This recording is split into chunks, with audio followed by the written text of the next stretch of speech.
plaît. Monsieur Maret. Madame la maire, chers collègues, comme l'a expliqué notre collègue Pascal Bollot, le débat d'orientation budgétaire revêt une importance particulière dans le contexte actuel, contexte inédit.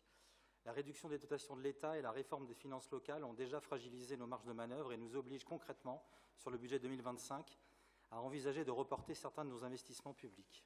Les collectivités territoriales se voient contraintes d'assumer des missions de plus en plus nombreuses, sans pour autant bénéficier des ressources nécessaires à leur mise en œuvre. L'effort de 5 milliards réclamé par l'exécutif aux collectivités locales, pour l'instant suspendu suite à la censure du projet de loi de finances de la sécurité sociale, prévoyait ainsi de diminuer de 2 points la participation du fonds de compensation de la TVA. Cette mesure mettait en évidence la tutelle orchestrée par l'État sur les collectivités territoriales. Tutelle via des dotations censées compenser la suppression de la taxe d'habitation, tutelle via le recours à la TVA, impôt injuste qui touche le plus durement les ménages modestes. Mais au-delà des arbitrages budgétaires proposés par les différents gouvernements de M. Macron, c'est une crise systémique qui est devant nous, celle d'un État hyper centralisé et soumis aux marchés financiers.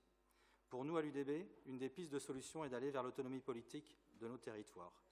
Et chers collègues, l'autonomie n'est pas un totem, c'est une méthode et un chemin. L'autonomie en Bretagne, comme ailleurs, c'est d'abord une réponse au bon sens, du désenchantement démocratique, celle de la proximité face notamment au dérèglement climatique et à ses conséquences déjà irréversibles. L'autonomie politique ne peut exister vraiment que si les compétences transférées de l'État central vers les collectivités territoriales s'accompagnent de moyens financiers et humains à la hauteur des besoins et du pouvoir de dire la norme, donc d'un pouvoir fiscal, législatif et réglementaire.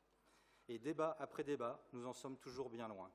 Pourtant, des propositions sur l'autonomie politique et le fédéralisme différencié, nous les portons depuis longtemps. Et souvent, on nous a rétorqué « mais vous n'y pensez pas. Vous imaginez ce que cela produirait si demain, l'extrême droite prenait la tête d'une grande ville ou d'une région ?»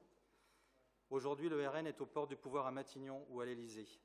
Et il est évident pour nous que l'arrivée d'un gouvernement autoritaire à Paris se traduirait par encore plus d'étouffement des libertés en général et locales en particulier.